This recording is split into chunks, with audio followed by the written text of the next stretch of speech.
Yo. Oh, get dive kick. Ooh, get wrecked. Come on. Oh, you swagging? Yeah. Oh, that's only level 1 though, bro. Oh shit.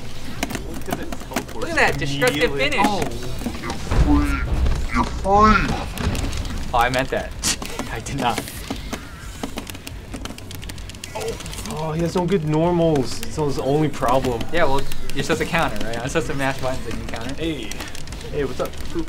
Your joystick's good? Working okay? Yeah, Come here. So you need to hit him that hard, huh? Shit. Look, alright. How long are you guys gonna be doing this? We're actually doing a friendship test, which is first to 100. Okay, how many are you in right now? I think we just started. I think we're on the second one. Alright. You're done.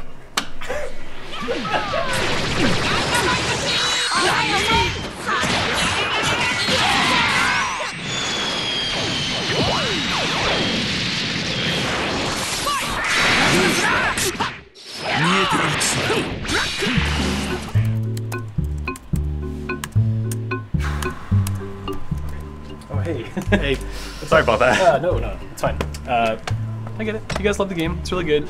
That's fair. You like it, right?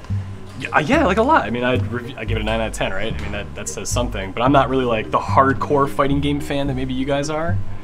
But Yeah. I see the appeal. I understand. I mean, it's so different for me coming from like a place where I do not know anything about anime. I don't know anything about Dragon Ball, but this is so reminiscent of like just what fighting games, what I really like in fighting games. Like Marvel 3 is probably one of my favorite fighting games of all time. And this just, it feels so much like a successor more than like Infinite did last year.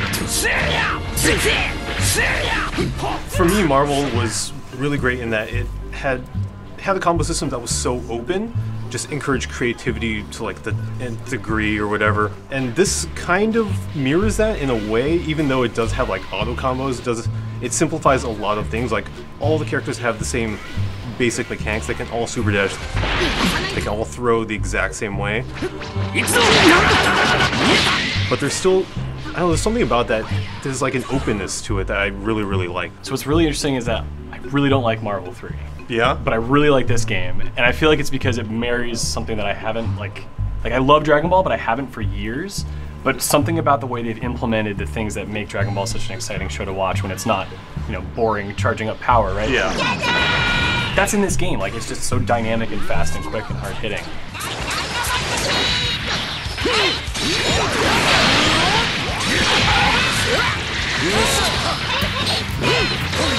Yeah, I mean, like the awesome thing is just that you're getting so many different crowds coming into this game for different reasons, right? Like you said, you didn't really watch Dragon Ball for a long time, but now you're kind of back into it because of the Dragon Ball like aesthetic, the look, and there's something stylish about the game that like even if you don't like Dragon Ball, you can play it and feel like you're doing something like meaningful and like feel like you're accomplishing these cool like moments, destructive finishes, dramatic finishes, things like that, and you're like, oh cool, how did I do that?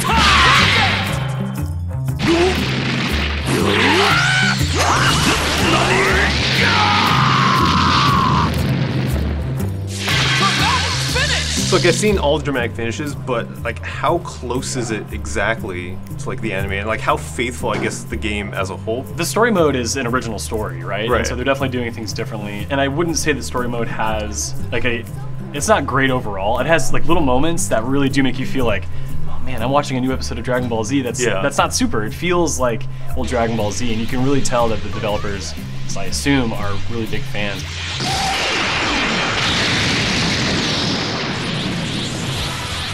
It feels like the tiniest details are taken care of and replicated like really well. It's awesome. Like before we even got like the dramatic finish with like Gohan and Cell, I was telling Joey, I was like, dude, you gotta try that. I bet you it's in this game. Yeah. You made like a huge list of like all the things that could possibly be in there. Basically theory crafting like all these like anime moments and like going, I wonder if this works, wonder if that works. And then like, lo and behold, like there's at least a handful that are like, oh, that is like almost 1-to-1, which is like crazy to think that like they can do that in a game. And almost like weird too, because like you're reliving some of these moments, but like HD.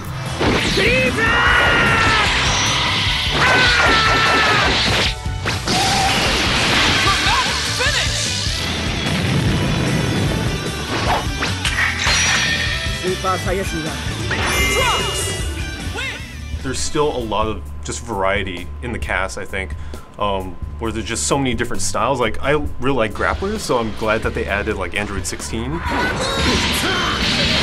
And there's a lot of other characters that, like you said, are small, but they have a lot of like mix-up potential. I play almost every character in this game. Oh, look at you! I play everyone.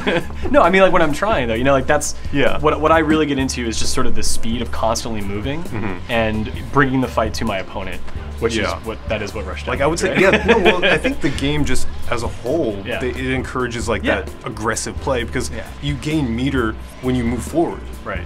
I think like everything that you do is like encourages you to keep going at them. It's almost easier to be aggressive than have to deal with having to defend everything. Now, like that's a mark of a good fighting game person is being able to defend all those things. But if you're the one that's piling on the aggression, you don't have to think as much. You're like, I'm gonna do this, I'm gonna do this, I'm gonna do this. You deal with it. Like I don't have to think about like what you're gonna do. Are you gonna 50-50 me? Are you gonna overhead me?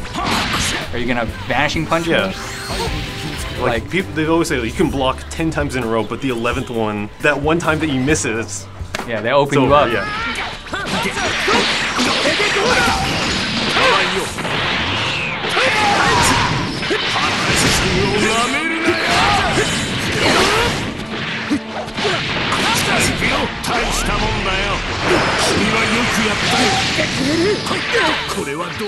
All right, I feel better about this.